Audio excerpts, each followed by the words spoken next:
Hi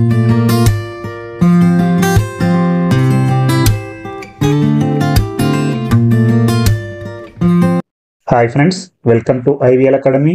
ఈరోజు ఈనాడు మ్యాగజైన్లో వచ్చినటువంటి ఒక చిన్న ఆర్టికల్ను తీసుకొని తెలుగు నుంచి ఇంగ్లీష్లోకి ఎలా ట్రాన్స్లేట్ చేయాలో తెలుసుకుంటూ మంచి ఇంగ్లీష్ నేర్చుకొని మంచి ఇంగ్లీష్ మాట్లాడడానికి ప్రయత్నిద్దాం. నేను ప్రతిరోజు హిందూ న్యూస్ పేపర్లో ఉన్నటువంటి ఆర్టికల్స్ని ఇంగ్లీష్ని తెలుగులోకి ట్రాన్స్లేట్ చేస్తూ మీకైతే ఇంగ్లీష్ నేర్పించడం జరుగుతుంది. మీరు ప్రతిరోజు క్రమం తప్పకుండా వీడియోలు చూస్తుండండి. మీకు ఎక్కడ ఏ చిన్న సందేహం వచ్చినా కామెంట్ చేస్తూ ఉండండి, నేను తప్పకుండా రెస్పాండ్ అవుతాను. మీకు ఈ వీడియో కనుక నచ్చినట్లయితే లైక్ చేయండి, షేర్ చేయండి మరియు సబ్స్క్రైబ్ చేయండి. ముందుగా సోలో ట్రిప్స్ ఇష్టం రష్మిక మందాన. ఆమె చెబుతుంది, I like solo trips. I like అంటే నాకు ఇష్టం, సోలో ట్రిప్స్. ఎవరు చెప్తున్నారు? రష్మిక మందాన చెప్తున్నారు. చిన్నప్పుడు చదువులు, ఇంటి పరిస్థితుల కారణంగా ఎక్కడికి పెద్దగా వెళ్ళింది లేదు. మనం దేంతో మొదలు పెట్టాలంటే ఇక్కడ ఇన్ చైల్డ్హుడ్. ఇన్ చైల్డ్హుడ్ అంటే చిన్నతనంలో. చదువులు, ఇంటి పరిస్థితుల కారణంగా లేదా వలన అని కూడా చెప్పొచ్చు. కాబట్టి due to studies and family conditions. Due to అంటే వలన, స్టడీస్ చదువులు, అండ్ మరియు ఫ్యామిలీ కండిషన్స్ ఇంటి పరిస్థితుల కారణంగా. In childhood due to studies and family conditions. చిన్నప్పుడు చదువులు, ఇంటి పరిస్థితుల కారణంగా ఎక్కడికి పెద్దగా వెళ్ళింది లేదు. I did not go anywhere much. I didn't go, నేను ఎక్కడికి వెళ్ళలేదు. ఇక్కడ డిడ్ అనేది పాస్ట్ యాక్షన్లో చెప్తున్నాం కాబట్టి ఇక్కడ గో అనేది ప్రజెంట్లో వచ్చింది. కొంతమంది తెలియక ఐ డిడ్ నాట్ వెంట్ అని అంటుంటారు, అలా అనకూడదు. రెండు పాస్ట్ యాక్షన్ రాకూడదు. కాబట్టి ఐ డిడ్ నాట్ గో అంటే నేను వెళ్ళలేదు. ఎనీవేర్ ఎక్కడికి, మచ్ అంటే పెద్దగా ఎక్కడికి వెళ్ళలేదు. ఎప్పుడు కూడా మచ్ అనేది నాట్ అనే పదంతో కనెక్ట్ అయి ఉంటుంది. నెగటివ్ మీనింగ్ చెప్పేటప్పుడు మచ్ అనేది ఉపయోగిస్తూ ఉండాలి. మనం ఒక్కొక్క లైన్ రాసుకుంటూ ఎక్స్ప్లెయిన్ చేసుకుంటూ ఉందాం. In childhood due to studies and family conditions I did not go anywhere much. చిన్నప్పుడు చదువులు, ఇంటి పరిస్థితుల కారణంగా ఎక్కడికి పెద్దగా వెళ్ళింది లేదు. కానీ ఇప్పుడు షూటింగ్లలో భాగంగా ఏ కొత్త ప్రాంతానికి వెళ్ళినా తీరిక చేసుకుని ఊరును చూసేందుకు ప్లాన్ చేసుకుంటా. కానీ ఇప్పుడు ఇవి కంజంక్షన్ వర్డ్స్ అంటుంటారు. బట్ అంటే కానీ, నౌ ఇప్పుడు, బట్ నౌ. షూటింగ్లలో భాగంగా ఏ కొత్త ప్రాంతానికి వెళ్ళినా, షూటింగ్లలో భాగంగా. As part of shootings. As part of అనేది భాగంగా అని చెప్పొచ్చు. ఇలాంటి ఫ్రేజెస్ గుర్తుపెట్టుకోవాలి. యాజ్ పార్ట్ ఆఫ్ అంటే భాగంగా, shootings. But now as part of shootings. కానీ ఇప్పుడు షూటింగ్లలో భాగంగా. ఏ కొత్త ప్రాంతానికి వెళ్ళినా. ఒక్కొక్క లైన్ మనం అర్థం చేసుకుంటూ రాస్తే అది మీనింగ్ఫుల్గా ఉంటుంది. Whenever I visit a new place. Whenever అంటే ఎప్పుడైనా. ఐ విజిట్ అంటే నేను పర్యటించాను లేదా నేను సందర్శించాను. నేను ఎప్పుడు సందర్శించినా. ఏ న్యూ ప్లేస్ ఏ కొత్త ప్రాంతానికి వెళ్ళినా, ఏ కొత్త ప్రాంతాన్ని పర్యటించినా, ఏ కొత్త ప్రాంతాన్ని సందర్శించినా అనే ఉద్దేశంలో చెప్పాలి. Whenever I visit a new place అంటే ఏ కొత్త ప్రాంతానికి వెళ్ళినా. ఇక్కడ వెళ్ళడం అంటే సందర్శించడం లేదా పర్యటించడం అనే ఉద్దేశంలో చెప్పొచ్చు.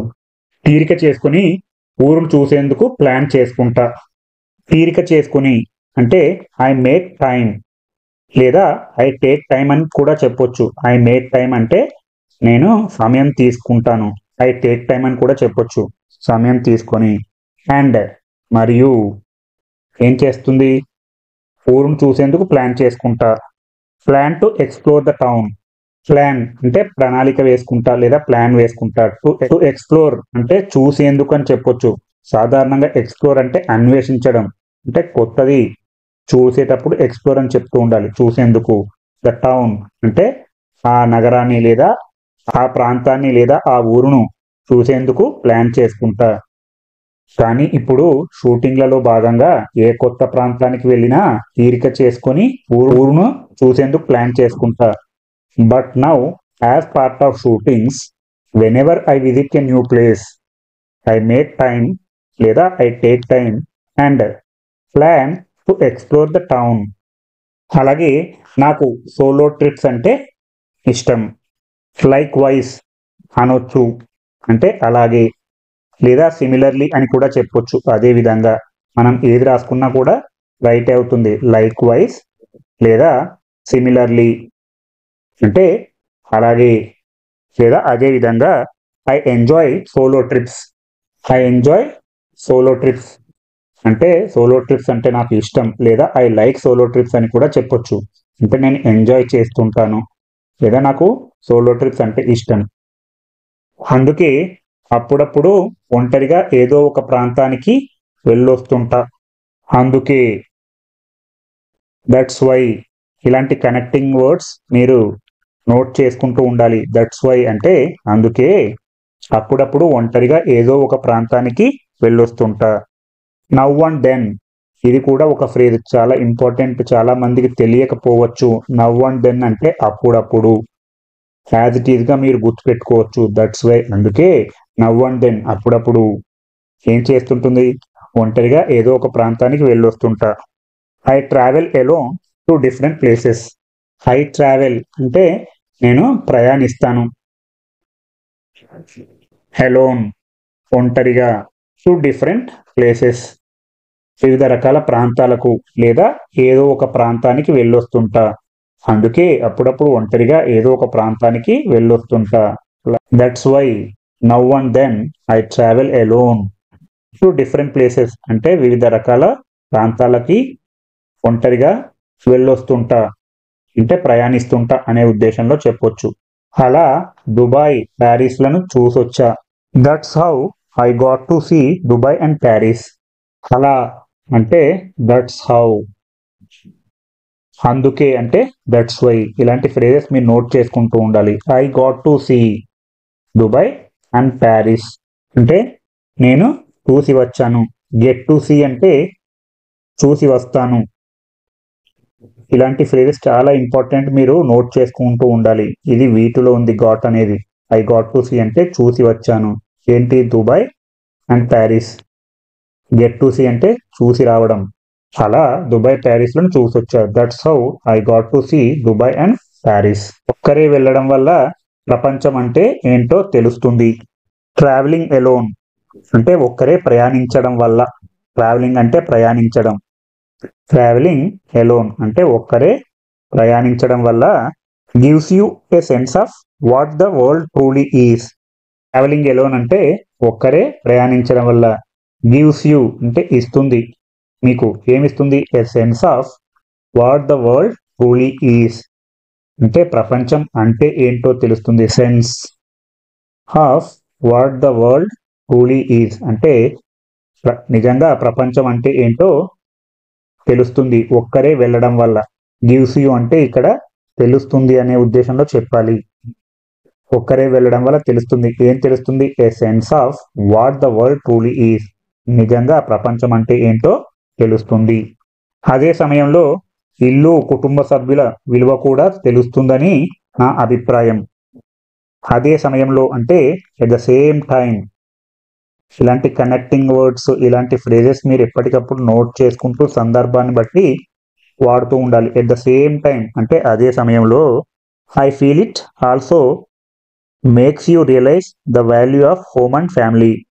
ఐ ఫీల్ ఇట్ అంటే నేను దాన్ని అనుభూతి చెందుతాను. ఆల్సో కూడా, ఒక్కరే వెళ్ళడం వల్ల ప్రపంచం అంటే ఏంటో తెలుస్తుంది. అదే సమయంలో ఇల్లు, కుటుంబ సభ్యుల విలువ కూడా తెలుస్తుందని నా అభిప్రాయం. ఐ ఫీల్ అంటే నేను అనుభూతి చెందుతాను, అది నా అభిప్రాయం. మేక్స్ యూ రియలైజ్ అంటే మనం రియలైజ్ అవుతాం. ఏం రియలైజ్ అవుతాము, the value of home and family. ఇల్లు మరియు కుటుంబం యొక్క విలువ కూడా తెలుస్తుంది అని చెప్పడం జరుగుతుంది. అదే సమయంలో మనం ఒక్కరే వెళ్ళడం వల్ల ప్రపంచం అంటే ఏంటో తెలుస్తుంది. అదే సమయంలో ఇల్లు, కుటుంబ సభ్యుల విలువ కూడా తెలుస్తుందని నా అభిప్రాయం. ఐ ఫీల్ ఇట్ అంటే నేను అనుభూతి చెందుతాను అనే ఉద్దేశంలో చెప్పాలి. ఇన్ మై ఒపీనియన్ అని కూడా చెప్పొచ్చు. దానికంటే ఇదే better. I feel it also కూడా మేక్స్ యూ రియలైజ్ అంటే మనం రియలైజ్ అవుతాము. ద వాల్యూ ఆఫ్ హోమ్ అంటే ఇంటి యొక్క అండ్ మరియు ఫ్యామిలీ కుటుంబం యొక్క విలువ కూడా తెలుస్తుందని నా అభిప్రాయం. ఆలోచన విధానంలోనూ ఎంతో మార్పు వస్తుందని నమ్ముతా. ఐ బిలీవ్ అంటే నేను నమ్ముతాను. ఎప్పుడు కూడా ఇలాంటివి సింపుల్ ప్రెజెంట్ టెన్స్ లోనే చెప్పాలి. నేను నమ్ముతా అంటే ఎప్పుడు నమ్ముతుంది కాబట్టి ఐ బిలీవ్ నేను నమ్ముతాను. ఏం నమ్ముతాం? Such trips bring a significant change in our way of thinking. Such trips అంటే అలాంటి ట్రిప్పులు.